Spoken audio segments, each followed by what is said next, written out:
Ditertawakan oleh anak-anak sekolah saat berusaha ikut belajar lewat les gratis. Namaku Rizky. Aku tinggal di pinggir rel kereta api, di sebuah kota kecil yang tak pernah benar-benar tidur. Rumahku adalah emper toko tua yang sudah lama tutup, dengan lantai semen dingin dan langit-langit bocor.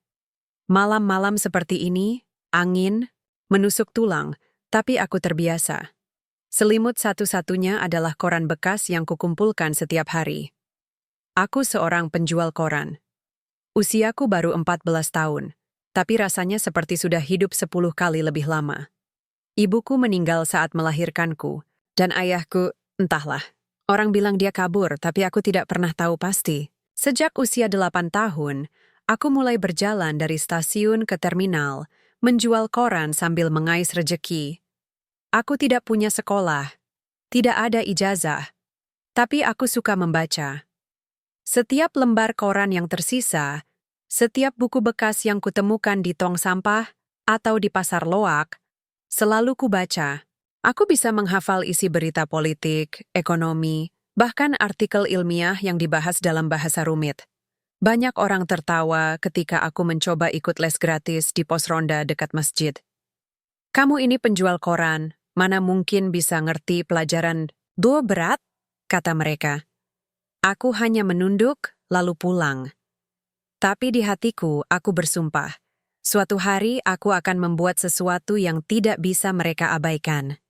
Setiap malam, setelah seharian menjual koran, aku duduk di pojok gelap warung Bu Siti, tempat ia memberiku nasi hangat sebagai sedekah.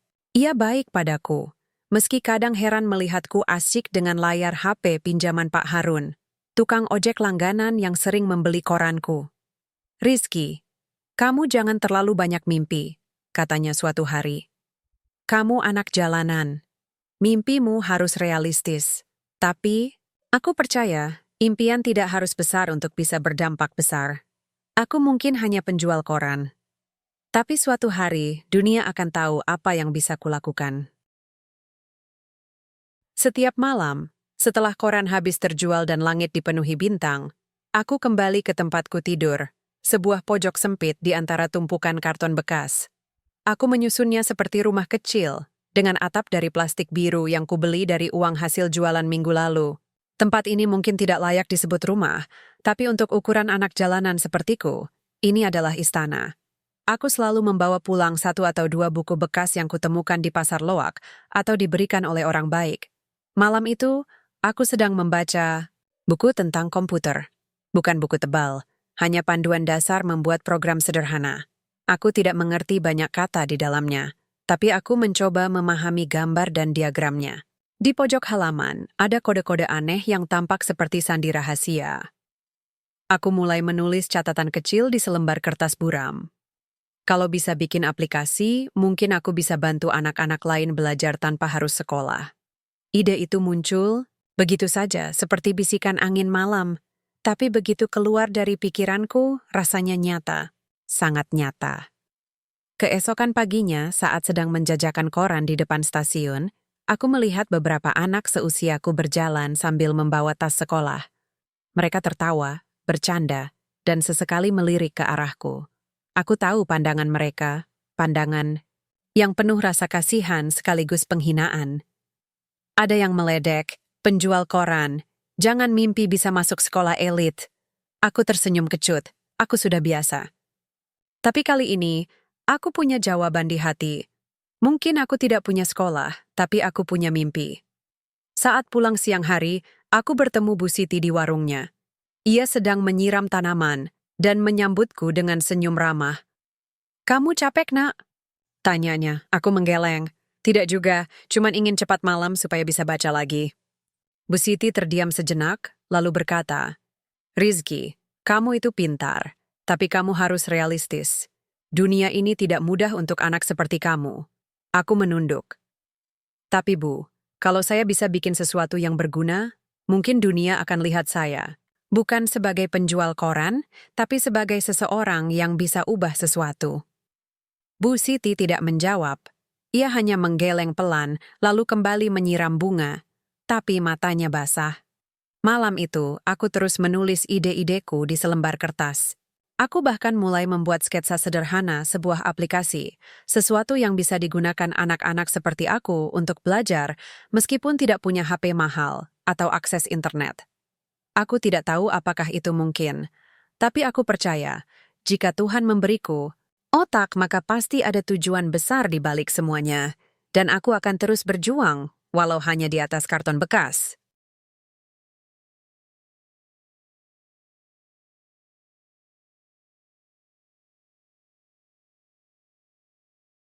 Hari itu hujan deras. Aku terpaksa memindahkan kamar kartonku ke emper toko Bu Siti yang sedikit lebih kering.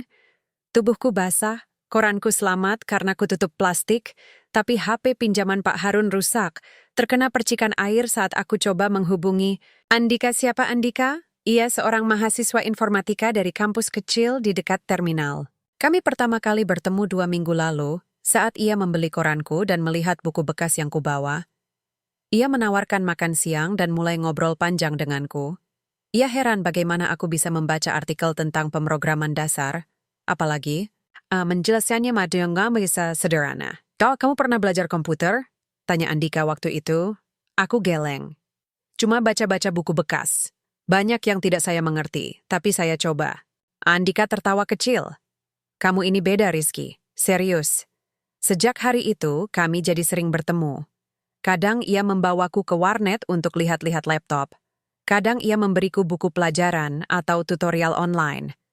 Tapi semua itu hanya bisa kulakukan kalau ada uang lebih atau ia sedang tidak kuliah.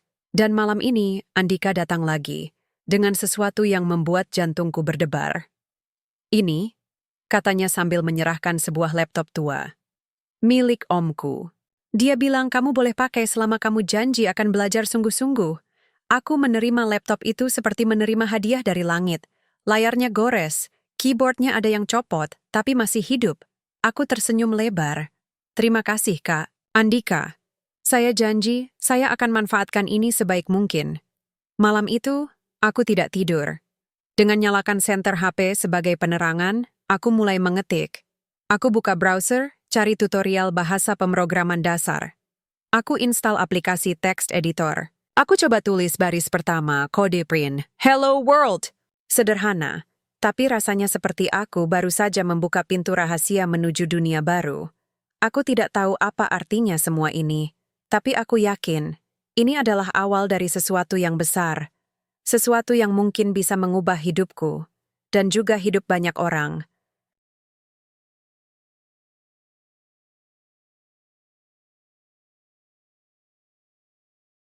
Laptop itu terus menjadi teman setiaku.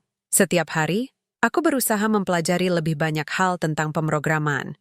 Aku mulai bisa membuat program sederhana, kalkulator kecil, daftar belanja, bahkan aplikasi pengingat waktu sholat. Tapi pikiranku tak pernah jauh dari satu hal. Bagaimana caranya membuat sesuatu yang bisa membantu anak-anak seperti aku? Aku sering melihat anak seusiaku di jalanan. Ada Bima yang hanya tahu huruf A sampai C karena les gratis di pos ronda sudah penuh. Ada Nisa yang ingin sekolah tapi harus membantu ibunya jualan nasi bungkus. Dan ada Udin yang tidak bisa membaca sama sekali karena keluarganya tidak mampu. Aku ingat kata-kata Bu Siti beberapa bulan lalu. Kamu ini penjual koran, mimpimu harus realistis. Tapi mimpiku tidak akan realistis jika hanya untuk diriku sendiri. Suatu malam, saat hujan deras, mengguyur kota, aku duduk di pojok warung Bu Siti dengan laptop di pangkuan. Andika sedang sibuk ujian, jadi aku belajar sendirian. Di layar laptop, sebuah ide mulai mengambil bentuk. Bagaimana kalau membuat aplikasi pendidikan sederhana yang bisa diakses lewat HP biasa? Bukan aplikasi mahal yang butuh internet cepat atau HP canggih.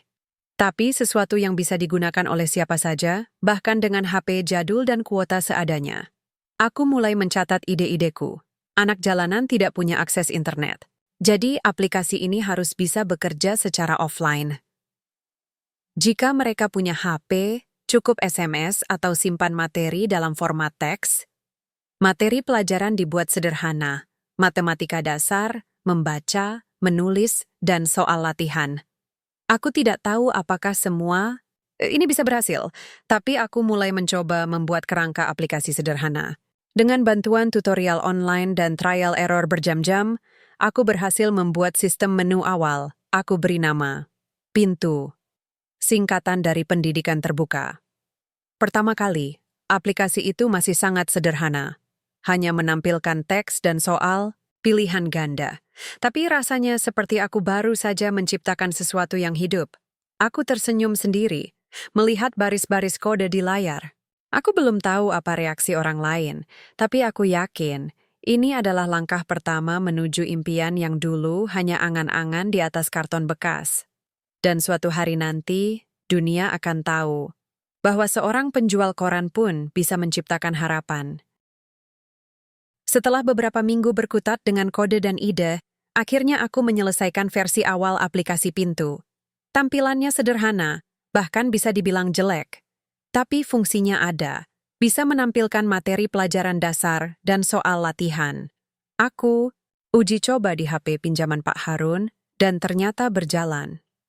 Tapi sebagus apapun aplikasiku, semuanya tidak akan berarti kalau tidak dipakai oleh orang yang benar-benar membutuhkan. Aku mulai mencari relawan, meski bukan relawan sesungguhnya. Mereka adalah teman-temanku di jalanan, Bima, Nisa, dan Udin. Kalian mau coba belajar pakai HP? Tanyaku suatu sore saat kami sedang berkumpul di bawah pohon tua dekat terminal. Mereka saling pandang. Bima bertanya, "Serius, belajar lewat HP?" "Iya," jawabku. "Aku bikin sesuatu, namanya Pintu. Kalian bisa baca pelajaran, lalu kerja, soal. Gampang kok." Nisa terlihat ragu. "Tapi aku HP-an cuma bisa nelpon sama SMS. Baterainya juga gampang habis." Aku tersenyum. "Itu malah bagus. Aplikasi ini bisa jalan offline. Nanti ku bantu pasangin." Dengan sabar, aku install aplikasi itu di HP mereka satu persatu. Ada yang sempat error karena spesifikasi HP yang rendah, tapi aku coba perbaiki. Setelah semua siap, aku bimbing mereka langkah demi langkah. Pertama kali, Udin mengeluh. "Aku nggak ngerti tulisan ini, Rizky. Huruf-hurufnya kayak ribet." Aku duduk di sebelahnya. "Coba baca pelan-pelan. Ini huruf U, kan? Seperti nama kamu." Perlahan tapi pasti, ia mulai mengenal huruf. Bima berhasil menjawab soal matematika dasar tentang penjumlahan. Nisa menyukai bagian membaca cerita pendek tentang anak kecil yang ingin sekolah. Aku melihat mata mereka berbinar, sesuatu yang belum pernah kulihat sebelumnya. Beberapa hari setelah uji coba, Bu Siti datang ke tempat kami. Ia melihat kami sedang asyik dengan HP masing-masing. "Apa ini? Anak-anak jalanan sedang belajar pakai HP?" katanya heran. Aku mengangguk. "Iya, Bu. Saya buat aplikasi biar mereka bisa belajar tanpa harus ke sekolah." Bu Siti diam sejenak, lalu berkata, "Kamu ini benar-benar anak ajaib, Rizky, tapi tidak semua orang percaya." Beberapa ibu di sekitar terminal mendengus ketika melihat anak-anak mereka asyik dengan HP. "Jangan-jangan itu cuma buang waktu. Lebih baik kerja daripada main HP," kata salah satunya. Aku tidak marah. Aku hanya berharap suatu hari mereka akan melihat sendiri hasilnya. Sore itu, Andika datang lagi. Ia melihat hasil uji coba dan langsung merekamnya. "Ini harus dibagikan, Rizky. Serius, dunia harus lihat ini." Aku hanya tersenyum. Aku tidak peduli apakah dunia akan melihatku sebagai penjual koran atau bukan. Yang penting, hari ini, aku telah memberi harapan baru untuk teman-temanku, dan itu lebih berharga dari apapun.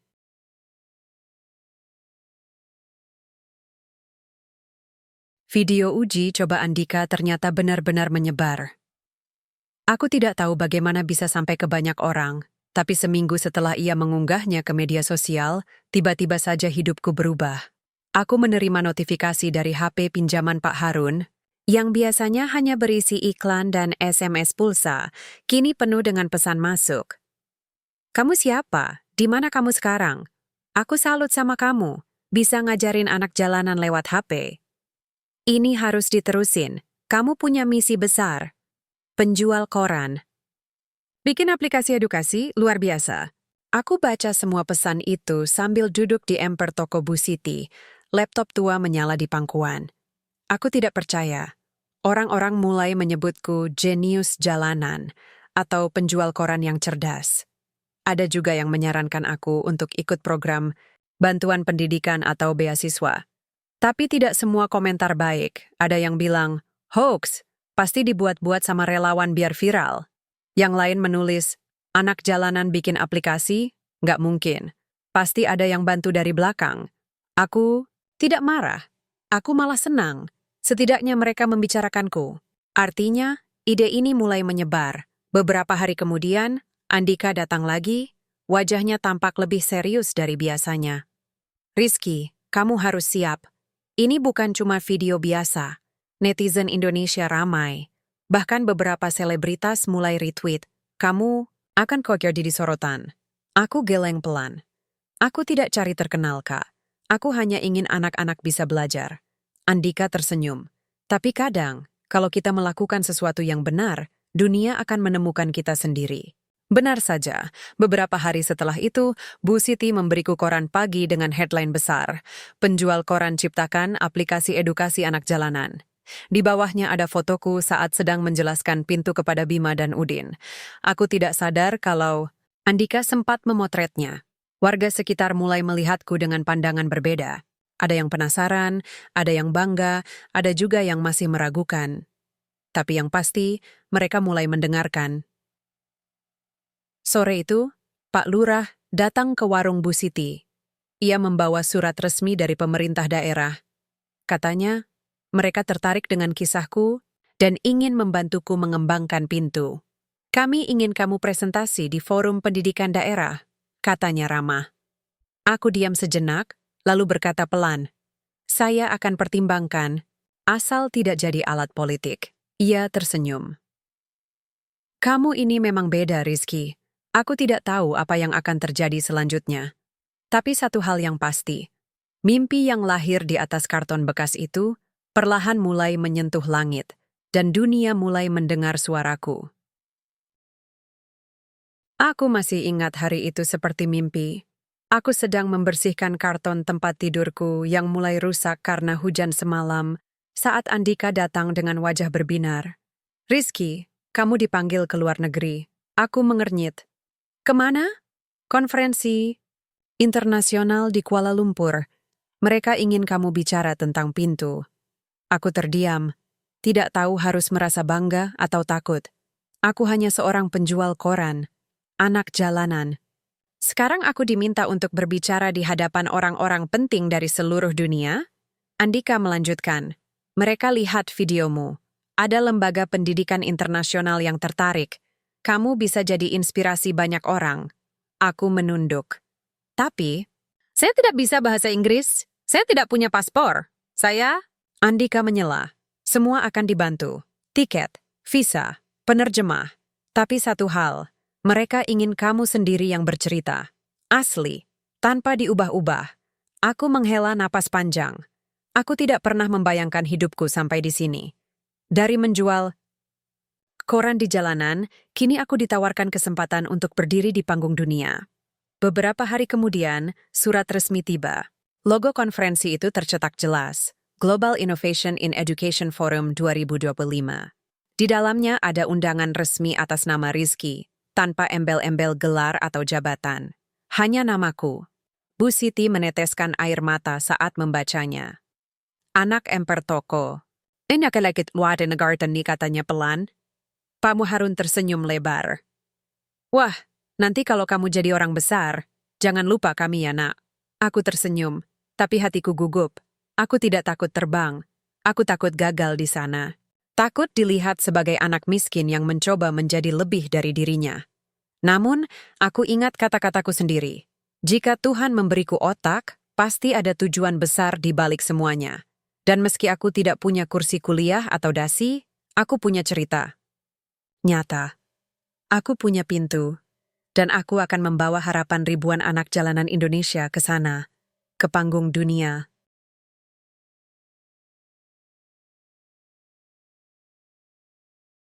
Aku masih tidak percaya ketika pesawat mendarat di Bandara Internasional Kuala Lumpur.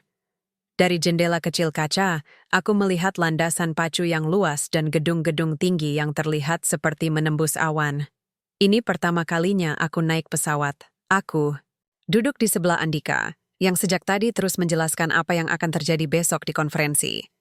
Tapi pikiranku tidak bisa fokus. Aku hanya bisa memikirkan satu hal. Besok, aku harus berbicara di depan ratusan orang dari seluruh dunia. Kami menginap di sebuah hotel sederhana dekat lokasi konferensi. Kamar itu begitu bersih dan nyaman, jauh lebih baik daripada emper toko atau karton bekas tempatku tidur setiap malam. Aku bahkan tidak tahu cara kerja remote AC. Tapi Andika tertawa dan membantuku. Kamu harus mulai terbiasa, katanya. Tapi aku tidak ingin terbiasa dengan kemewahan. Aku hanya ingin tetap menjadi Rizky yang sama. Esok paginya, kami sampai di aula besar. Di dalamnya sudah ada ratusan orang. Profesor, pendidik, ilmuwan, aktivis dari berbagai negara. Ada yang menggunakan jas, dasi, dan membawa laptop mahal. Aku hanya punya baju pinjaman dari Andika dan HP pinjaman Pak Harun. Aku dipanggil ke panggung utama. Seorang moderator cantik dari Singapura menyambutku dengan ramah. Dan inilah tamu istimewa kita hari ini. Rizky dari Indonesia, penjual koran, yang menciptakan aplikasi pendidikan untuk anak jalanan. Tepuk tangan riuh meledak.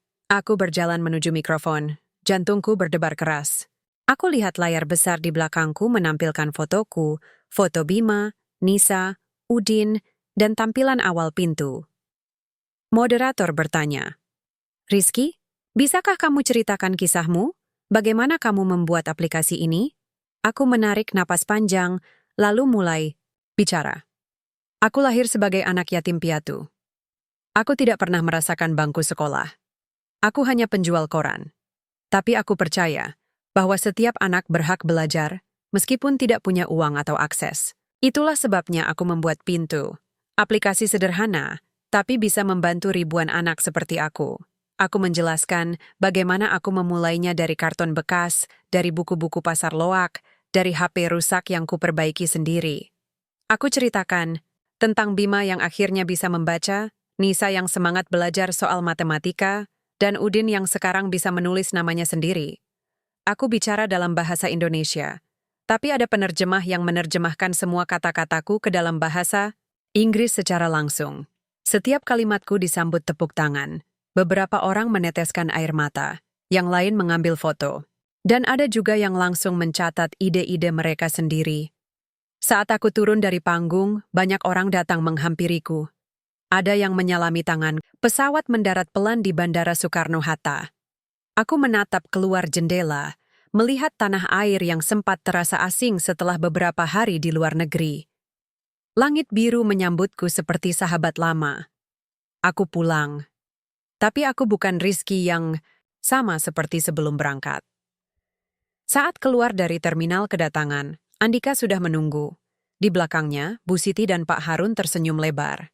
Bahkan ada kru televisi kecil yang ingin mewawancarai penjual koran yang mengejutkan dunia. Kamu? Sekarang selebritas, nak, kata Pak Harun sambil menepuk bahuku. Aku hanya tersenyum. Selebritas? Tidak. Aku masih anak jalanan yang suka membaca koran bekas. Hanya saja, sekarang lebih banyak orang tahu ceritaku. Di perjalanan pulang, HP pinjaman Andika terus berdering. Ada pesan dari NGO pendidikan, undangan dari pemerintah daerah, bahkan tawaran kolaborasi dari universitas ternama. Kamu harus mulai serius, Rizky, kata Andika. Ini kesempatan besar. Pintu bisa dikembangkan lebih luas. Aku mengangguk. Tapi aku juga takut. Takut kalau nanti semua ini akan menjadi bisnis besar yang melupakan tujuan awal, membantu anak-anak miskin. Keesokan harinya, kami mulai rapat. Kecil di warung Bu Siti. Hadir beberapa relawan muda, teman Andika dari kampus, dan 2 aktivis pendidikan dari Jakarta. Mereka tertarik pada konsep Pintu dan ingin membantuku memperluasnya.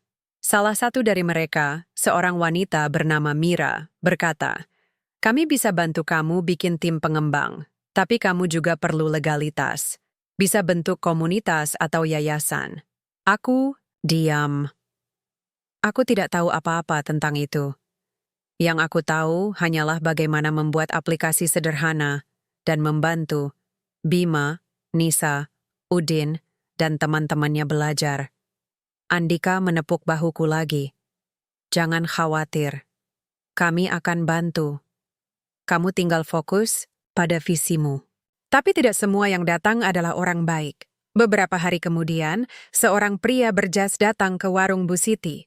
Ia mengaku dari sebuah perusahaan teknologi besar. Ia menawarkan kerjasama untuk mengkomersilkan pintu. Bayangkan, aplikasi ini bisa masuk Google Play, dapat sponsor, dan kamu bisa hidup nyaman selamanya. Aku ragu. Tapi saya ingin tetap gratis untuk anak-anak miskin. Ia tersenyum tipis. Gratis, tapi iklan bisa masuk. Dan kamu bisa jadi direktur eksekutif. Aku menolak pelan. Aku tahu jika aku menerima tawaran itu, pintu mungkin akan berubah. Dan aku tidak mau itu terjadi. Setelah ia pergi, Bu Siti berkata, Rizky, kamu harus hati-hati. Orang-orang mulai melihatmu sebagai uang. Jangan sampai kamu lupa siapa dirimu. Aku mengangguk perlahan. Aku tidak akan lupa. Aku lahir dari karton bekas, dari koran basah hujan, dari rasa minder dan tertawaan orang. Tapi dari sana, aku menciptakan sesuatu yang nyata, dan aku akan terus menjaganya. Meskipun dunia sudah mulai melihatku, aku tidak boleh lupa dari mana aku berasal, karena pintu bukan milikku sendiri, ia milik mereka, anak-anak yang layak belajar, meski tidak punya sekolah.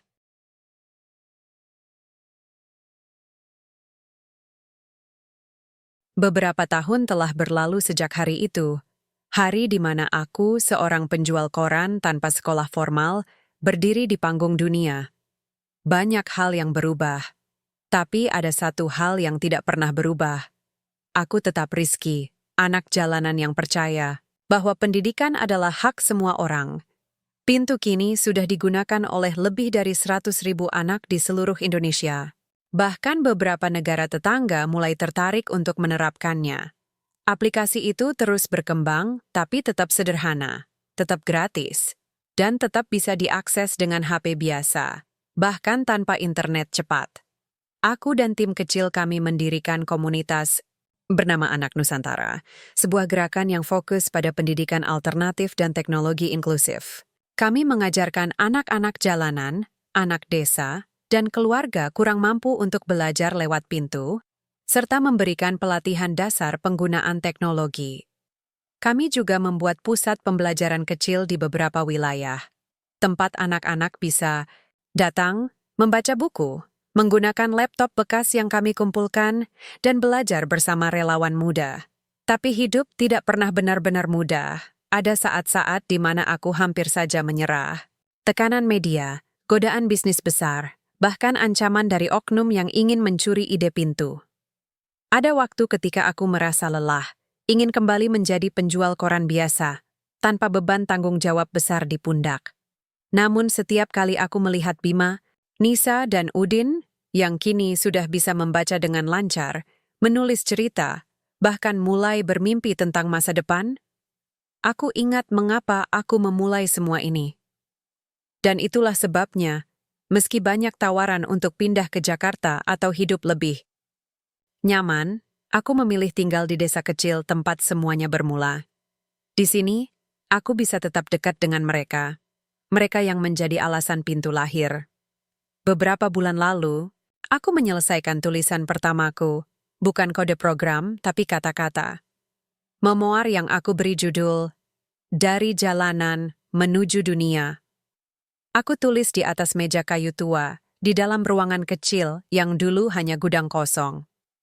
Buku itu bercerita tentang hidupku, tentang karton bekas, koran basah, HP rusak, dan mimpi yang tidak pernah mati.